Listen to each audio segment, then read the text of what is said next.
po guys, magkakatid pa tayo ng 50 kilos na milk powder sa Tagaytay. Yan po guys, so dalhin ko yan ng Tagaytay guys. Aawon ako ng sungay, yan ang aking dala. Eh, layo pala to. Aawon tayo ng Tagaytay. Ayan po guys, so ayan. Ayan po guys, nagpahinga po muna ako dito. Guys, meron ditong tindahan sa tabing kalsada. Yan po guys ang aking motor. Ayun po guys, pahinga muna ako ng konting minuto po ito guys. Ayun, lumipat ako sa kabilang gilid. Ayan ang aking motor.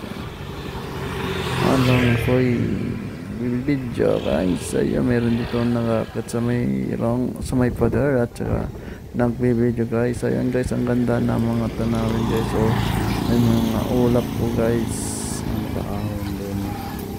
At naka-relax po dito guys ang mga tanawin guys.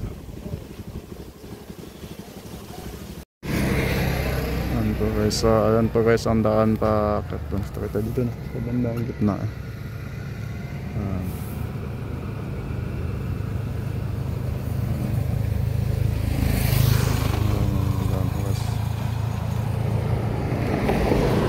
Sa mga bandang gitna mayroon pa yun doon guys, doon sa may banda sa may White House na yan, doon po yan ang ahon na sobrang ahon guys. Ayun po guys, malakas ang hangin guys. May kambing sa baba guys, yung malaking kambing ang lalaki. Ayun po guys, ang bangin po niyan guys. Yung danda ng tanawin, maraming puno po guys. Ay may mga upay, may madaan dito mga RE. Yung guys, napatigil ako dito guys dahil ang sarap ng simoy ng hangin at ng presko. Ayan guys, narinig talaga yung mga panang hangin.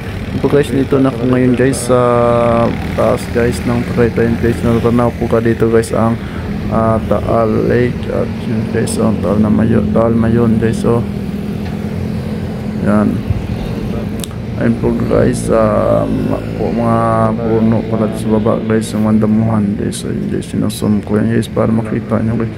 So ayan po guys, kita nyo yung matulis na yung butos, hindi po yung pala bunga nga ng Taal. Ayun po guys, yan, nagbibidyo ko guys ang building, may nagawang building po dito guys. Maraming sasakyan ang nadaan po dito guys.